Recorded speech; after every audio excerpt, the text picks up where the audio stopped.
أعوذ بالله من الشيطان الرجيم. بسم الله الرحمن الرحیم.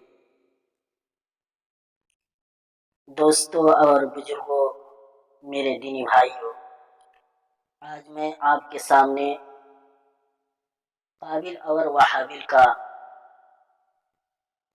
قصہ پیش کروں گا. دوستو اور بزرگوں، قرآن مجید میں حضرت آدم علیہ السلام کے دو بیٹوں قابل اور وحابل کا قصہ موجود ہے، اور میں آج آپ کو سناتا ہوں، اور پہلے سے بھی کتنے مرتبہ سنے ہوں گے.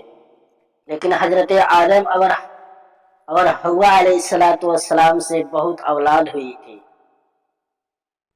انہی میں سے دو بچے قابل اور وحابل تھے. قابل بڑا لڑکا تھا، لیکن یہ ماں باپ کا کہنا نہیں مانتا تھا.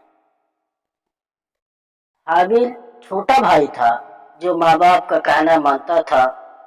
اقلیمہ ایک لڑکی تھی جس سے قابل شادی کرنا چاہتا تھا، مگر حضرت آدم و حوا علیہ السلام اس کی شادی اپنے چھوٹے بیٹے حابل سے کرنا چاہتے تھے، جو نیک اور شریف تھا. اس لیے قابل اپنے ماں باپ اور بھائی کا دشمن ہو گیا. اللہ میاں نے حکم دیا کہ تم دونوں قربانی کر کے پہاڑ پر رکھاؤ. جس کی قربانی قبول ہوگی اس سے اقلیمہ کی شادی کی جائے. اللہ میاں کو اپنے نیک بندے بہت زیادہ پسند ہوتے ہیں، اور وہ ان کی مدد کرتا ہے. آسمان سے ایک آگ آئی اور حابل کی قربانی کو لے گئی، یعنی حابل کی قربانی قبول ہو گئی. اب اس کے بھائی قابل کو بہت غصہ آیا. اس نے حابل سے کہا کہ میں تجھ کو قتل کر دوں گا. حابل نے کہا اللہ نیک بندے کو قربانی قبول کرتا ہے، اگر تم مجھ سے لڑو گے تو میں تم پر ہاتھ نہیں اٹھاؤں گا. آخر ایک دن قابل نے حابل کو قتل کر دیا. دنیا میں یہ پہلا قتل تھا جو قابل نے اپنے بھائی حابل کا کیا. قتل کرنے کے بعد قابل کو فکر ہوئی کہ حابل کی لاش کا کیا کروں، کس طرح چھپاؤں. اس نے دیکھا کہ ایک کوہ چونچ سے زمین کھود کر ایک دوسرے مرے ہوئے کوے کو دفن کر رہا ہے. تب اس نے بھی اپنے بھائی حابل کو زمین کھود کر دفن کر دیا اور خود جا کر آگ کی پوجا کرنے لگا. حضرت آدم و حوا علیہ السلام کو بہت رنج ہوا. دوستوں اور بزرگوں، قابل اور وحابل دونوں بھائیوں کے جھگڑے سے ہم کو سبق لینا چاہیے. ہمارا حقیقی بھائی یا مسلمان بھائی اگر ہم پر زیادتی کرے تو بہتر یہ ہے کہ ہم صبر کریں اور اپنے بھائی پر ہاتھ نہ اٹھائیں. قابل نے اپنے بھائی کو قتل کیا. قیامت تک لوگ اس پر لعنت کرتے رہیں گے اور آخرت میں اللہ کے عذاب کا مستحق ہوا. اور حابل کو قیامت تک لوگ اچھا کہتے رہیں گے اور وہ جنت کا وارث بن گیا. اب میں یہاں سے حضرت نوح علیہ السلام کا واقعہ پیش کروں گا، آپ توجہ فرمائیں.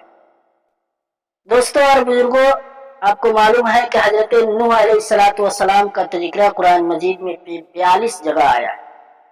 حضرت آدم کی اولاد دنیا میں خوب بڑھی. آہستہ آہستہ یہ خدا کو بھولتے گئے جس نے اسے پیدا کیا تھا اور جو ان کا پالنے والا ہے، اور شیطان کے بہکاوے میں آنے لگے جس نے حضرت آدم علیہ السلام کو جنت سے نکلوا دیا تھا.